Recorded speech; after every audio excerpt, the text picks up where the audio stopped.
And welcome back to my channel.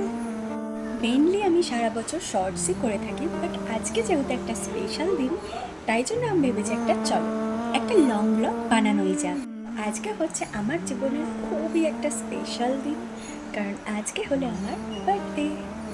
আগের বছরও যদি আমি আমার বার্থডেতে একটা লং ব্লগ বানিয়েছিলাম, সেটা অলরেডি আমার ইউটিউব চ্যানেলে পোস্ট করা আছে। তাই ভাবলাম চলো এইবারের বার্থডেটাও ডকুমেন্ট করে রাখা যাক। আজকের গোটা দিনটা আমি কিভাবে কাটালাম সবটাই কিন্তু থাকছে আজকের ভিডিওতে। তো চলো ভিডিওটা এখান থেকে স্টার্ট করা যাক।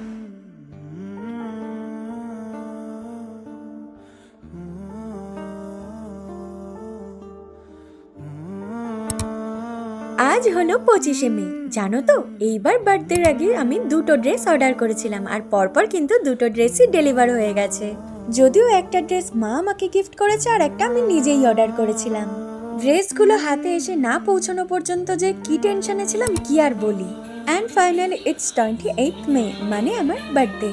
ঘুম থেকে তো উঠে পড়েছি, কিন্তু কিভাবে উঠলাম জানো? আজকে আমার ঘুম ভেঙেছিল গানের আওয়াজে। মানে জাস্ট আমি দরজাটা খুলেই দেখি আমার ঘরের সামনে হ্যাপি বার্থডে গান চালানো রয়েছে এই বক্সে। আমার বার্থডে ফার্স্ট লুক, এটা আমাকে আমার মা দিয়েছে। এখন আমার রয়েছে পড়া, তো আমি এখন সেখানেই যাব। চলো তাহলে তোমাদের সাথে আবার পরে দেখা হচ্ছে। বার্থডের দিন টিউশনটা পড়ে গিয়েছিল বলে যে টিউশনটা কামাই করব সেইটা আমি একদমই চাইনি।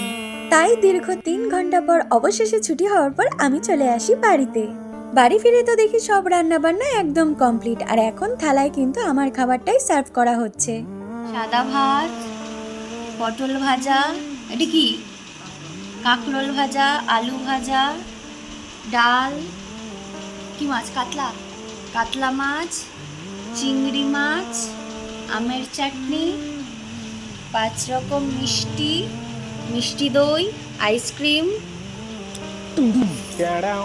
চম্পা চম্পা লেখা, চম্পা লেখা, ক্যাম্পা আর আশীর্বাদ আছে। এই 1 প্লেট চকলেট, ও জল আছে।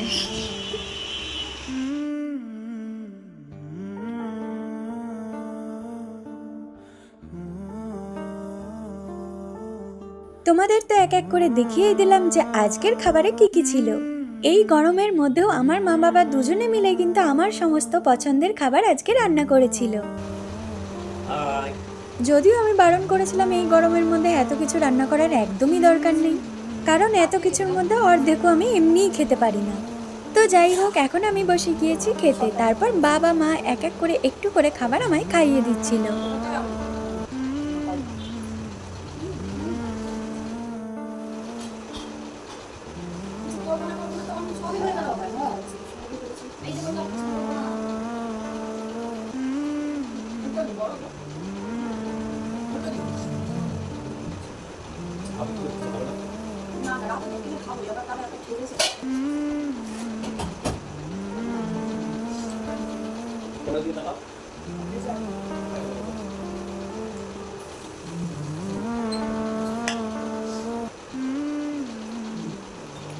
এইবার চলো আমি খাওয়া দাওয়া করে নিই, আবার তোমাদের সঙ্গে দেখা হচ্ছে কিছুক্ষণ পর। খাওয়া দাওয়ার পর বেশ কিছুক্ষণ রেস্ট নেওয়ার পর আবার এখন আমি ব্লগটা কন্টিনিউ করছি। দুপুরবেলা খাওয়া দাওয়ার পর, যদিও খাওয়া দাওয়া করতে ওই বিকেল 4টে মতো বেজে গিয়েছিল, তো তারপর আমি আর ব্লগটা কন্টিনিউ করতে পারি। আসলে একটুখানি শুয়ে রেস্ট নিচ্ছি। তো এখন বাজে সন্ধ্যে 7টা, আর এখন আমি একটা বাবার সাথে বেরোবো। আর আমাদের আজকের প্ল্যান ছিল যে আমরা আজকের রাতের ডিনারটা বাইরেই করবো, কিন্তু এখন সারাদিন পর আর ইচ্ছে করছে না কাটাকাটির পর যে সেজে বুঝে বাইরে যাই, ওই জন্য আমরা খাবারটা বাড়িতে নিয়ে আসবো। তো এটাই হচ্ছে এখনকার মতো প্ল্যান। তো চলো কোনো রকমের জামাটা পরে নিয়েছি, বা রেডি হয়ে বেরোনো যায়। তোমাদের তো বললামই যে বাবার সঙ্গে একটুখানি বেরিয়েছিলাম। না না, খুব দূরে কোথাও নয়, আমাদের বাড়ির কাছের ছোট্ট একটা ক্যাফে থেকে খাবারটা আনতে গিয়েছিলাম।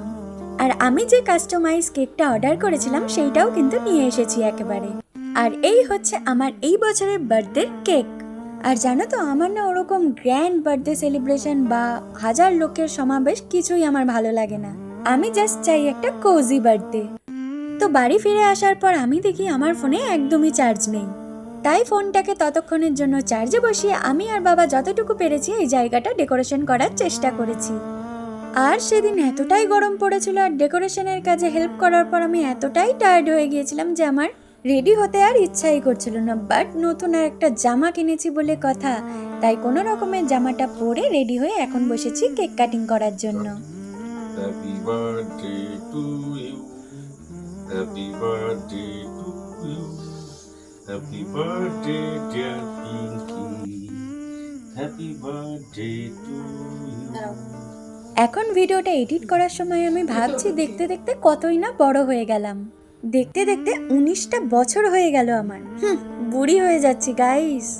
সময়কে যদি ধরে রাখতে পারতাম তাহলে হয়তো আর বয়সটা বাড়তেই দিতাম না। ছোটবেলায় ভাবতাম কবে বড় হব, আর এখন যত বড় হচ্ছে দিন দিন ভাবছি যে ছোটবেলাটাই হয়তো বেশি ভালো ছিল। তো এই ছিল আমার বার্থডে ব্লগ।